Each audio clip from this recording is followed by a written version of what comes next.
सनी जी, करनाल से। राधे राधे महाराज जी। महाराज जी, जब हम ग्रस्त जीवन में रहते सीमित भजन करते हैं, तो क्या हम अगर किसी ज्यादा भजनानंदी प्रभु स्वरूप साधु संतों की सेवा भाव से करते हैं, तो क्या उनके भजनों का पुण्य का कुछ फल हमें भी मिलता है? बिल्कुल बिल्कुल। अगर संत से संभाषण श्रद्धा पूर्वक कर ले तो उस दिन के भजन करने का 6वां हिस्सा उसको मिल जाता है। संभाषण, जैसे प्यार से हम श्रद्धा पूर्वक दैन्य भाव से किसी संत से संभाषण कर ले तो उस दिन जो संत का भजन हुआ है उसका 6वां हिस्सा उसको मिल जाता है। फिर कहें उनका चरणोदक उतारें, उनकी आरती करें, उनको बैठाल के भोजन पवावें और मृदु भाषण से उनकी स्तुति करें, तब फिर क्या कहना है इसे। ये तो सीधे भगवत प्राप्ति का उपाय है, सीधे भगवत प्राप्ति का उपाय है। हरि को निज यस ते अधिक भक्तन यस पर प्यार। भगवान को अपने से अधिक अपने भक्तों की पूजा, अपने भक्तों का दुलार, अपने भक्तों का सम्मान प्रिय है। जो भगवान को रिझाना चाहता है वो भक्त को प्यार कर ले तो निश्चित भगवान उसके अधीन हो जाते हैं। भक्त आराधना से भगवान बहुत जल्दी प्रसन्न होते हैं। हमारे यहाँ भक्तमाल में वर्णन है कि भगवान है गर्भस्थ शिशु और संत है माँ।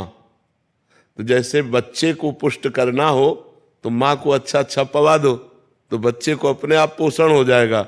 ऐसे गर्भस्थ शिशु की तरह भगवान है और उस गर्भस्थ शिशु की माँ स्वरूप संत है। अगर संतों को पवा दो तो उनके हृदय में विराजमान भगवान प्रसन्न हो जाते हैं। तो संतों की सेवा तो पर है कठिन, संत सेवा है कठिन। बड़े विलक्षण विलक्षण भाव के संत होते हैं। कोई कोई आचार्य कोटि के होते, तो कोई कोई विलक्षण कोटि के भी संत होते हैं। एक संत भगवान को एक भक्त खीर पवा रहे थे तो उनका 1 चम्मच और ले लो, मना कर दिया। उन्होंने 1 चम्मच डाल दिया और खींच के एक थप्पड़ मारा उनके। वो ऐसे गंभीर रहे। जब वो खा पी चुके तो साष्टांग दंडवत की, गांव के किनारे टिके थे, विचरण करने वाले थे। दूसरे दिन फिर गए और साष्टांग दंडवत की, कहा महाराज जी घर पधारो। उनका कल तुम्हें एक थप्पड़ मारा था, बुरा नहीं लगा? बोले महाराज जी ये तो आपका कृपा प्रसाद था। बोले तुम्हारी संत सेवा सफल हुई। तो इतनी क्षमता हो, नहीं तो फिर ये आ जाए ना हम 1 चम्मच खीर ही तो और ज्यादा डाला था, कोई जहर थोड़ी डाला था, तो थप्पड़ क्यों मार दिया। संत से गर्मी दिखा दे, लेकिन नहीं, दास स्वभाव से। अलग अलग संतों का स्वभाव होता है। अगर हम संत सेवा कर ले गए तो भगवान अधीन हो जाएंगे, पक्का समझो। श्री हरिपाल जी नाम के एक महाभागवत हुए हैं। उनके गुरुजी ने जब उन्होंने प्रश्न किया कि मुझे भगवान का साक्षात्कार गृहस्थी में रहते हुए कैसे हो जाएगा, तो उन्होंने कहा कि अगर भक्तों की सेवा बन जाए, संतों की रोज सेवा हो, तो एक दिन भगवान स्वयं मिलने आ जाएंगे। तो उन्होंने अपने गुरु वचनों का पालन किया, संत सेवा प्रारंभ कर दी। तो संतों को श्रद्धा और भाव चाहिए।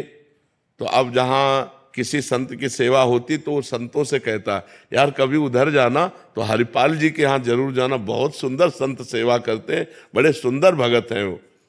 अब वहां संतों की मंडलियां आने लगी।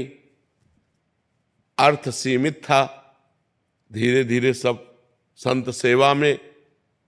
यहां तक हालत हो गई कि अब संत आए तो अब उनका भोजन प्रसाद कैसे हो। तो उन्होंने विचार किया कि अब मैं चोरी करूंगा। जंगल का रास्ता था तो खड़े हो जाते और जो निकलता तो मारते नहीं थे पर दूर से भाला दे। अगर कंठी तिलक है तो नहीं, और रामकृष्ण बोल दिया तो नहीं, अरे राम, तो फिर नहीं, फिर जाओ, फिर चोरी। वो जो रामकृष्ण न बोले और जिसके कंठी तिलक न हो, और विचार किया कि उसका भी मंगल हो जाएगा। तो ₹1, ₹2, ₹4 जो मिलता उससे जाके अन्न लाते और संत को पवाते।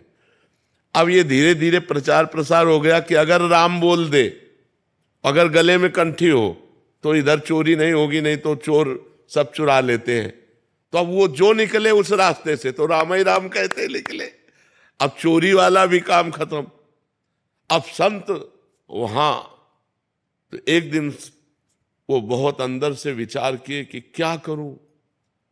गांव के बाहर बैठे अब जो निकले वहां से राम राम राम, क्योंकि पता है इस गली में चोर लगते, तो अब वो बैठे विचार, अगर आज मुझे कुछ ना मिला, हमारे संत भगवान भूखे चले जाएंगे तो हमारा वर्षों का नियम टूट जाएगा। भगवान का चिंतन कर रहे थे। द्वारिकाधीश भगवान सजने लगे, ये हार, ये करधनी, ये बाजूबंद, सब स्वर्ण आभूषण। रुक्मिणी जी ने कहा प्रभु आज कहीं जा रहे हो क्या? बोले एक विचित्र भक्त है, उसके दर्शन देने जा